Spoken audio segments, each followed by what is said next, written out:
We're here because we want to make money. And the beauty about real estate, everybody, is that there are more millionaires created from real estate in this country than every other field of business combined. And I hope that makes you guys as excited as it is for me. So we're going to go and cover how to buy bank-owned properties the right way, either with or without using your own money. Now you begin to recognize if you don't intend to use your own money, you've got nothing to lose and everything to gain. The minimum profit that you should expect to make on a purchase of a bank-owned property in any market is $25,000. Does my system work everywhere? I've even done seminars in Hawaii. You can do this anywhere in the country. Can you do it without using your own money? Yes, you can do it without using your own money, and you can do it without using your own credit. What about if you're new to real estate? If you're new to real estate, there may be no easier way to buy properties than buying from banks. There will always be banks in this country, so there will always be bank-owned properties. Our model, what I'm going to teach you tonight, what I'm going to cover on Saturday, was recommended by Fortune magazine among the top 5 wealth building models. Hopefully, when I'm done today, you see why, and on Saturday, we're rolling up our sleeves.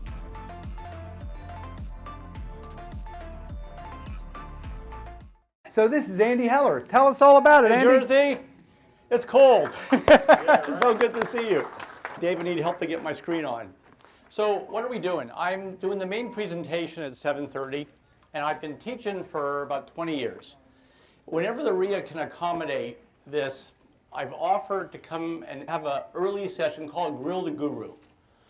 On Saturday, I'm doing a full-day workshop, and I budget about 2 hours for your questions. When I do my main presentation, you'll see a lot of things you're interested in that I cover quickly for 2 minutes. I'm going to spend a half an hour on that on Saturday. And you have a chance to ask questions. The problem with the main meeting presentations is it's one-way communication. I talk, you listen. So I began to offer to REIAs, if they could get me on early, that I will field questions. You all can get a sense, does this guy know what he's talking about? Yes, he does. All right, I think he can make me money. It makes a lot more sense for me to sign up for Saturday. So this early session here today, we're going to do something fun. We're going to talk about where the market's going, and I'll give a quick overview of my business model, and then you can ask me questions, and then we'll pause for a minute, and then I'll do the main presentation. Don't stand underneath the mic. Okay. All right, we'll stand over here. Okay, where can I stand, Dave? All right, you're going to have to give me more geography on Saturday. All right, so what we're going to do today, right now, is I'm going to talk a little about where the market's going, and then a very quick overview of my model, and then you guys can ask me questions until about 7:30, and then I'll do my main presentation. So my topic, what I'm going to teach on Saturday and give you an overview of today, is how to buy bank-owned foreclosures before they hit MLS. There's even a nickname for this you may have heard. It's called a pocket listing. You know about it, but others don't. And if you know about a deal that others don't, you're going to make a lot more money, right, guys? All right. So for about 36 years, I've been buying bank-owned foreclosures before they hit MLS. How to do that, I'm going to give you an overview today and go into detail on Saturday. Now, once we would purchase these REOs, we would put them on the market for sale or lease option. We would do some wholesaling, we would do some flipping, but the bulk of the properties go onto what we call a rent smart lease option.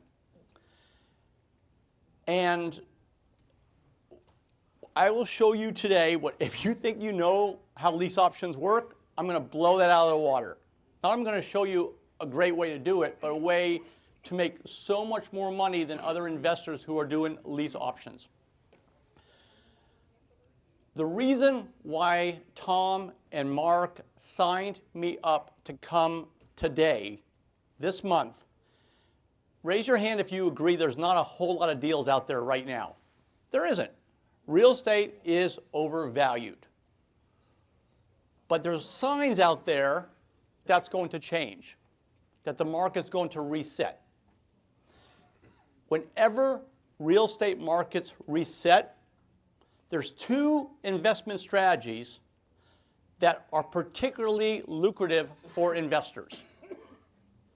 On the buying end, most of the deals during resets are REOs. And that's what I teach.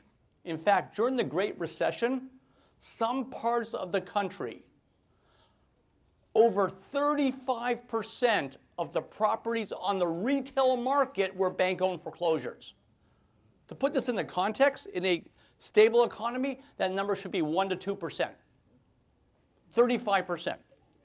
The dominant way to acquire properties below market, unquestionably, during resets, is REOs, and that's what I teach. What else happens during resets, guys? Resets typically are occurring during recessionary times, right, guys?